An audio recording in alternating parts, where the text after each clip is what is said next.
Hello friends, मैं जयदीप कुशवाहा आप सभी का जैम क्लासेस में स्वागत करता हूं। आज मैं आप सभी को मध्य प्रदेश की नदियों के बारे में पढ़ाऊंगा। तो मध्य प्रदेश की नदियों के बारे में हम पढ़ते हैं। सबसे पहले हम देखते हैं मध्य प्रदेश की नदियां। तो मध्य प्रदेश की सबसे पहले हम पढ़ते हैं चंबल नदी। हम देखेंगे चंबल नदी। आज हम चंबल नदी के बारे में देखते हैं। तो सबसे पहले मैं आप सभी को चंबल नदी को मध्य प्रदेश के मानचित्र पर अच्छे से आप सभी को दिखाऊंगा कि मध्य प्रदेश में चंबल नदी कहां से कहां बहती है। तो आप मानचित्र के माध्यम से उसे याद करें तो आप सभी को आसानी से चंबल नदी याद हो जाएगी। तो हम देखते हैं कि चंबल नदी मध्य प्रदेश में, सबसे पहले हम चंबल नदी के बारे में देखें तो हम देखते हैं चंबल नदी का उद्गम स्थल। तो हम देखते हैं कि चंबल नदी का उद्गम स्थल जो कि महू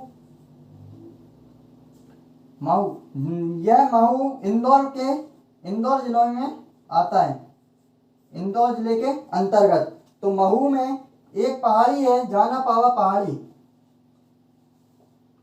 जाना पावा पहाड़ी के एक चोटी है जिसे हम बोलते हैं बांगचू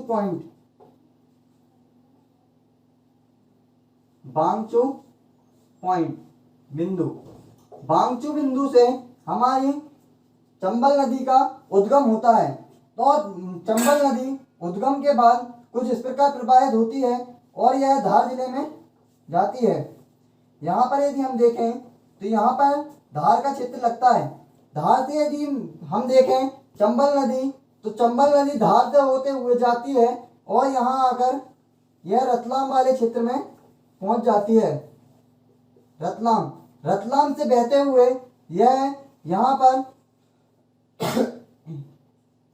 यह हमारे मंदसौर पहुंचती है। मंदसौर से चंबल नदी बहती हुई प्रवाहित होती हुई जाती है और यह राजस्थान में प्रवेश कर जाती है। राजस्थान में यदि हम देखें तो यहाँ सबसे पहले चंबल नदी पर एक शहर मिलता है चित्तौड़ मिलेगा। चित्तौड़ से यदि हम आगे बढ़ते हैं तो हमें यहाँ पे मिलता है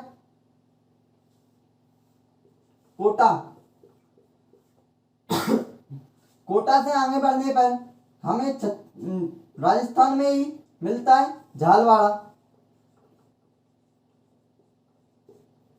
यहाँ से बहते हुए यह चंबल नदी फिर से मध्य प्रदेश में प्रवेश करती है। मध्य प्रदेश में यह प्रवेश करती है श्योपुर से यह मध्य प्रदेश में प्रवेश करेगी और कुछ इस प्रकार प्रवाहित होती हुई मध्य प्रदेश से निकल जाएगी। तो यहाँ पर मिलेगा हमें श्योपुर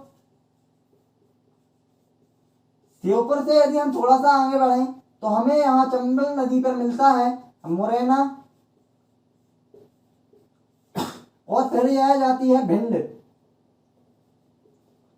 और भिंड से होते हुए यह निकल जाती है हमारे उत्तर प्रदेश में यह धौलपुर से होते हुए यह आगे जाती है और चंबल नदी जाकर यमुना नदी में मिल जाती है। यदि हम देखें तो ये है हमारी यमुना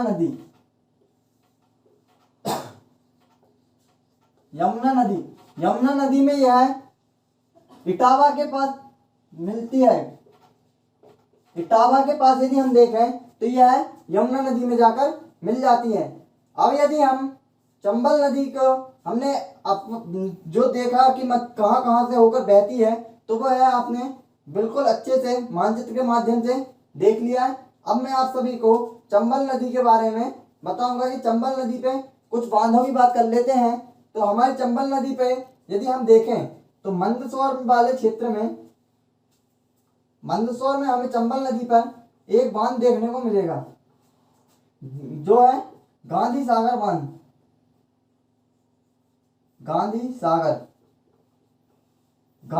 बांध यदि हम देखें तो इसका जो शिलान्यास है हमारे पंडित जवाहरलाल नेहरू ने किया था 1953 में। पंडित जवाहरलाल नेहरू ने इसका शिलान्यास किया और यह इसका उद्घाटन गांधी सागर बांध का 1960 में इसका उद्घाटन किया गया और यह 1960 से बिजली देना प्रारंभ किया।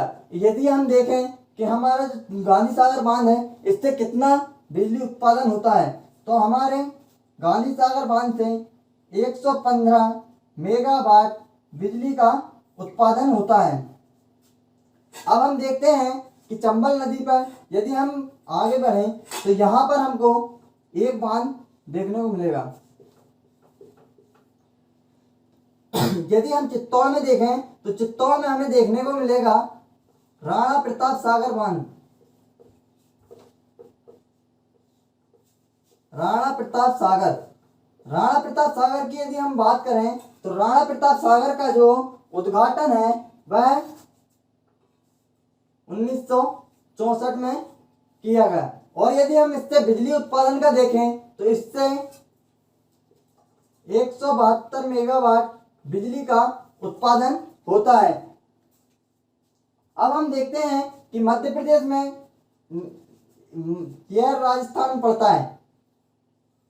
राणा प्रताप सागर बांध राजस्थान में पड़ता है। यदि हम आगे बढ़ें तो यहाँ पर एक बांध कोटा के पास एक बांध और देखने को मिलता है। इस बांध का नाम है हमारा जवाहर सागर बांध। जवाहर सागर बांध की यदि हम बात करते हैं तो जो जवाहर सागर बांध है इसका उद्घाटन 1972 में किया गया और यदि हम इससे बिजली उत्पादन की बात करें तो इससे 99 मेगावाट बिजली का उत्पादन होता है। अब हम देखते हैं कि ये तीनों बांध है ना, ये तीनों बांध हमारे चंबल नदी पे चल रहे हैं। गरज परियोजना, चंबल नदी घाटी परियोजना जिसके अंतर्गत आते हैं। तो चंबल नदी पर जो चंबल नदी की यदि हम बात करते हैं, सबसे पहले चंबल नदी पर जो गांधी सागर बांध है यह मध्य प्रदेश की पहली नदी घाटी परियोजना के अंतर्गत आती है। चंबल नदी घाटी परियोजना, उसमें सबसे पहले जो बांध बना उसका नाम है गांधी सागर बांध। तो मध्य प्रदेश की पहली नदी घाटी परियोजना चंबल नदी घाटी परियोजना है। यदि हम आगे बढ़ते हैं तो यहाँ पे देखते हैं कोटा में हमें देखने को मिलता है कोटा बैराज, जिससे नदियां निकलती हैं।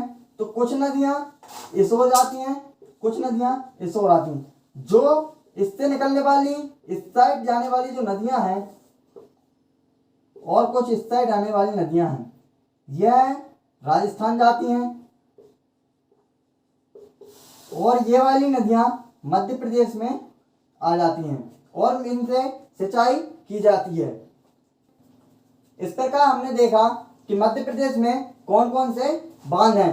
अब ये जो बांध हैं इनके बारे में हम देख चुके हैं। ये जो परियोजना है गांधी सागर परियोजना, जवाहर सागर परियोजना और ये राणा प्रताप सागर, ये तीनों परियोजनाएं राजस्थान और मध्य प्रदेश की संयुक्त परियोजना है। राजस्थान और एमपी की संयुक्त परियोजना है जिसमें राजस्थान का 50% भाग है और 50% शेयर इसमें हमारे मध्य प्रदेश का है। तो हमने मध्य प्रदेश की परियोजनाओं के बारे में, मध्य प्रदेश में जो चंबल नदी पर निर्मित परियोजना है वो देख ली। अब हम मध्य प्रदेश की चंबल नदी के अव्वाह तंत्र के बारे में देखेंगे कि इसके अव्वाह तंत्र में कौन कौन सी नदियां हमको देखने को मिलती हैं। फ्रेंड्स, अब हम देखेंगे चंबल नदी के अव्वाह तंत्र के बारे में। चंबल नदी अव्वाह तंत्र, यदि हम चंबल नदी के अव्वाह तंत्र की बात करें तो अब हम चंबल नदी की सहायक नदियां, अव्वाह तंत्र किसके कहते हैं? पहली चीज कि आप सभी को अव्वाह तंत्र पता होना चाहिए। एक मुख्य नदी, उसकी जो सहायक नदियां हैं उसमें जो सहायक नदियां आकर मिल जाती हैं और उसके जो पूरा जो क्षेत्र वो बनाते हैं, इसे नदी का अव्वाह तंत्र कहते हैं। जब मुख्य नदी और उसकी सहायक नदियों द्वारा बनाया गया जो क्षेत्र होता है वह नदी का अव्वाह तंत्र कहलाता है। तो अब हम चंबल नदी की सहायक नदियों के बारे में जानेंगे, देखेंगे। अब हम चंबल नदी की सबसे पहली सहायक नदी के बारे में यदि देखें कि चंबल नदी की एक सहायक नदी जो कि कुछ इस प्रकार प्रवाहित होती है, इसका उद्गम स्थल यह है हमारी क्षिप्रा नदी। क्षिप्रा नदी यदि हम इसके उद्गम की बात करें तो इसका उद्गम होता है काकराबरडी पहाड़ी, काकराबरडी पहाड़ी से होता है। काकराबरडी पहाड़ी हमारे इंदौर जिले के अंतर्गत आती है। काकराबरडी पहाड़ी कहाँ आती है? इंदौर जिले के अंतर्गत। यह जाकर मंदसौर से इस वाले क्षेत्र में हमारी चंबल नदी से जाकर मिलती है क्षिप्रा नदी। क्षिप्रा नदी के किनारे पर ही हमारा उज्जैन शहर बसा हुआ है, जहाँ पर कुंभ का मेला लगता है, महाकाल का मंदिर है, मंगलनाथ का मंदिर है।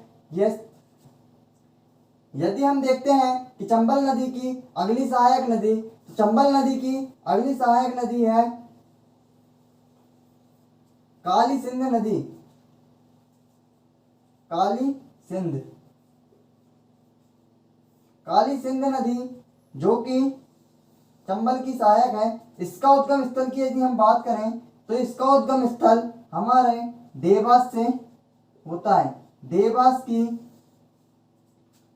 से काली सिंध नदी का उद्गम होता है। यदि हम अगली इसकी सहायक नदी की बात करें तो पार्वती नदी, जिसका उद्गम सीहोर जिले से, सीहोर से होता है।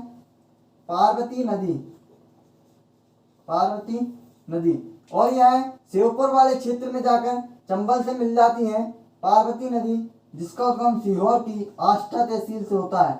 आष्टा तहसील से। यदि हम देखें कि इसमें एक नदी मध्य प्रदेश से कुछ इस प्रकार प्रवाहित होती हुई जाती है और यहाँ पर इस क्षेत्र में जाकर मिल जाती है, वो है हमारी सिंध नदी। सिंध नदी की यदि हम बात करें तो यह है, इसका उद्गम की यदि हम बात करें तो हमारी सिंध नदी का उद्गम विदिशा की सिरोंज तहसील, सिरोंज तहसील से, विदिशा की सिरोंज तहसील से हमारी सिंध नदी का उद्गम होता है और यह जाकर चंबल नदी में मिल जाती है। यदि हम चंबल नदी की एक और सहायक नदी जो कि मंदसौर वाले क्षेत्र में आकर मिलती है, सिवाना नदी,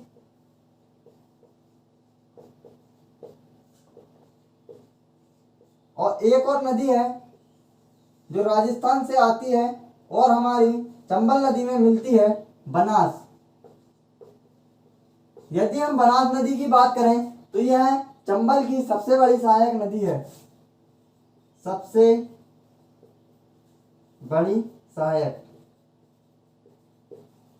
अब चंबल नदी की कुछ क्वेश्चन बनेंगे कि मंदसौर को, जो मंदसौर है उसे दो भागों में विभाजित करने वाली नदी कौन सी है? तो हमारी मंदसौर को दो भाग में जो बांटेगी वह नदी है हमारी चंबल। और यदि क्वेश्चन आता है कि मंदसौर किस नदी के किनारे पर स्थित है, किनारे पर किसके है? हमारी जो सिवाना नदी है उसके किनारे पर हमारा मंदसौर स्थित है। मंदसौर को दो भागों में बांटने वाली नदी चंबल है। अब हम मध्य प्रदेश के जो चंबल नदी प्रवाहित होती है और चंबल के इस वाले क्षेत्र में हमको एक अभ्यारण्य देखने को मिलता है,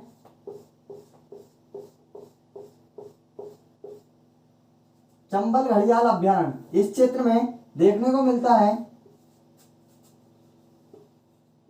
चंबल घड़ियाल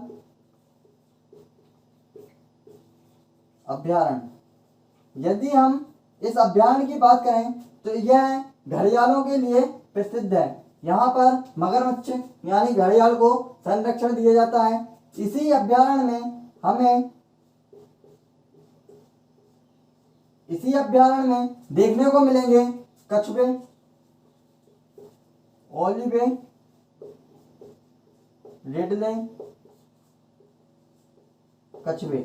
ओलिवे रिडले कछुए, जिनको ये सब अभ्यारण्य में जो हमारा भिंड वाला क्षेत्र है, यह भिंड वाले क्षेत्र, इस क्षेत्र में जो हमारी चंबल नदी है उसमें ओलिवे रिडले कछुओं को संरक्षण दिया गया है। और यदि हम यहीं पर बात करें तो यहीं पे हमें डॉल्फिन देखने को मिल जाती है। अब जो क्वेश्चन आता है कि जो चंबल अभ्यारण्य है वह मध्य प्रदेश के कितने जिलों में फैला हुआ है, तो हमारे मध्य प्रदेश के श्योपुर, मुरैना और भिंड, श्योपुर, मुरैना और भिंड वाले क्षेत्र में हमें चंबल अभ्यारण्य देखने को मिलेगा। यदि हम देखें कि चंबल अभ्यारण्य की सीमा कितने राज्यों से लगती है, तो चंबल अभ्यारण्य की सीमा हमारे राजस्थान, उत्तर प्रदेश और मध्य प्रदेश, इन 3 राज्यों से हमारे चंबल अभ्यारण्य की सीमा लगती है। चंबल नदी के बारे में कुछ और तथ्यों को देखेंगे। चंबल नदी के बारे में मैं आप सभी को कुछ इंपोर्टेंट क्वेश्चन बताता हूं जो आप सभी के पेपरों में देखने को मिलेंगे। जैसे पूछा जाएगा चंबल नदी की लंबाई। चंबल नदी की लंबाई की बात करें तो 965 किलोमीटर चंबल नदी की कुल लंबाई है। यदि पूछे कि चंबल नदी की मध्य प्रदेश में लंबाई कितनी है, तो हम यदि देखते हैं कि चंबल नदी की मध्य प्रदेश में लंबाई की बात करें तो 325 किलोमीटर चंबल नदी की लंबाई, जो मध्य प्रदेश में जो प्रभावित वाला जो क्षेत्र है, यहाँ से ये और ये यदि देखें तो यह है 325 किलोमीटर। अब क्वेश्चन रहेगा मध्य प्रदेश की सबसे लंबी नदी कौन सी, तो नर्मदा। और मध्य प्रदेश की दूसरी सबसे लंबी नदी की यदि बात करें तो हमारी चंबल नदी मध्य प्रदेश की दूसरी सबसे लंबी नदी है। तो हम देखते हैं चंबल नदी के बारे में और कुछ तथ्य कि मध्य प्रदेश और राजस्थान की सीमा बनाने वाली नदी कौन सी है, तो हम देखते हैं कि यह नदी इस प्रकार से यहाँ से प्रवाहित होती है, यहाँ से यह थोड़ी थोड़ी सीमा बनाती है राजस्थान से, इस प्रकार ये यहाँ से सीमा बनाएगी राजस्थान से। तो हमारी जो चंबल नदी है वह राजस्थान और मध्य प्रदेश की सीमा बनाती है। यदि हम देखें कि यहाँ पर मंदसौर वाले क्षेत्र में जो गांधी सागर बांध था, गांधी सागर जो बांध था, गांधी सागर बांध के आसपास गांधी सागर अभ्यारण्य है। तो अभ्यारण्य, तो ये एक क्वेश्चन आएगा कि गांधी सागर अभ्यारण्य से होकर बहने वाली नदी कौन सी है, तो हमारी चंबल नदी, जो कि गांधी सागर अभ्यारण्य से होकर प्रवाहित होती है। यदि हम देखें कि ये कोटा वाला जो क्षेत्र है, कोटा वाला क्षेत्र, तो इसमें चंबल नदी पर एक रस्सी का ब्रिज बनाया गया है, पुल बनाया गया है, रस्सी पुल, जो कि भारत का सबसे बड़ा रस्सी पुल है। इसकी लंबाई 1.5 किलोमीटर लंबा यह रस्सी पुल है, जो कि हमारे इंडिया का, भारत का सबसे लंबा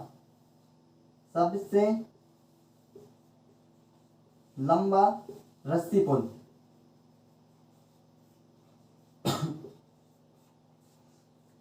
सबसे लंबा रस्सी पुल कोटा में चंबल नदी पर है। अब हम देखते हैं कि चंबल नदी के बारे में, कि चंबल नदी के अन्य नामों की यदि हम चर्चा करें, चंबल नदी के अन्य नामों को हम देखेंगे। यदि चंबल नदी के नाम देखें तो चंबल नदी के नाम मिलेंगे हम सभी को। एक तो मिलता है चरमावती, एक मिलेगा आप सभी को कामधेनु।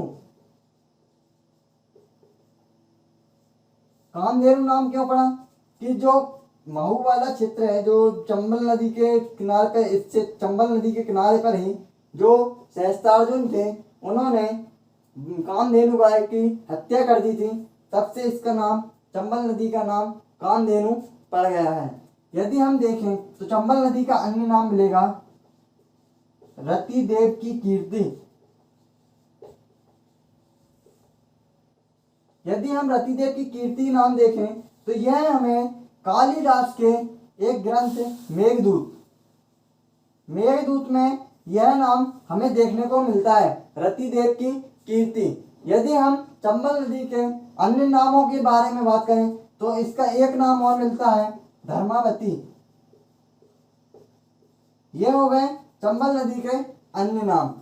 अब हम आगे देखेंगे चंबल नदी के जलप्रपात। हम अब चंबल नदी के जलप्रपात के बारे में बात करते हैं। तो चंबल नदी पर हम देखते हैं हमारे जो इंदौर वाला क्षेत्र है, इंदौर वाले क्षेत्र में हमें चंबल नदी पर एक जलप्रपात देखने को मिलेगा, पाताल पानी। पाताल पानी जलप्रपात एक देखने को मिलेगा, शीतला खोय, शीतला खोय जलप्रपात, टिंचा जलप्रपात, टिंचा, झाड़ीडाहा, झाड़ीडाहा जलप्रपात, शीतला खो, टिंचा, और आप सभी को देखने को मिलेगा यहाँ मोहादी, मोहादी जलप्रपात। ये जलप्रपात हमें चंबल नदी पर इंदौर वाले क्षेत्र में देखने को मिलेंगे। यदि हम आगे बढ़ते हैं और धार वाले क्षेत्र में देखते हैं तो यहाँ पर हमें एक जलप्रपात देखने को मिलता है, जोगी भड़क, जोगी भड़क नामक जलप्रपात, जो कि हमें धार वाले क्षेत्र में देखने को मिलेगा। यदि हम मंदसौर वाले क्षेत्र में देखते हैं तो हमें मंदसौर वाले क्षेत्र में दो जलप्रपात देखने को मिलेंगे, जिनमें से एक है हिंगोरिया, हिंगोरिया जलप्रपात, और एक देखने को मिलेगा यहाँ तारबाजी जलप्रपात। तारबाजी और हिंगोरिया जलप्रपात हमें मंदसौर वाले क्षेत्र में देखने को मिलेगा। यदि हम कोटा वाले क्षेत्र में देखें तो हमें चंबल नदी पर कोटा में मिलता है चूलिया जलप्रपात, चूलिया जलप्रपात, जो कि कोटा में देखने को मिलता है। यदि हम चंबल नदी से आने वाले और क्वेश्चनों को देखें तो चंबल नदी, जो कि चंबल नदी से एक बहुत अच्छा क्वेश्चन आता है कि चंबल नदी जब प्रवाहित होती है तो वह अवनाली का अपरदन करती है। अवनाली का अपरदन मृदा अपरदन होता है, एक टाइप से मृदा अपरदन है, जिसमें ना गड्ढों का निर्माण हो जाता है। यदि हम देखें चंबल नदी प्रवाहित होते टाइम गड्ढों का निर्माण करती है, उन गड्ढों को हम बोलते हैं बीहर, जो बीहर शब्द। ये क्वेश्चन आपको बहुत ज्यादा देखने को मिलेगा कि कौन सी नदी बीहड़ों का निर्माण करती है। तो बीहड़ों का निर्माण करने वाली नदी जो कि चंबल नदी है, अवनाली का अपरदन करती है और बीहड़ों का निर्माण करती है। ये बीहड़ डाकुओं को छुपने के लिए बहुत अच्छा स्थान प्रदान करते हैं। तो इसलिए चंबल वाले इस क्षेत्र में डाकुओं का क्षेत्र या डाकुओं का प्रदेश कहते हैं। यहाँ पर हमें बहुत से डाकू गतिविधियां देखने को मिलती हैं।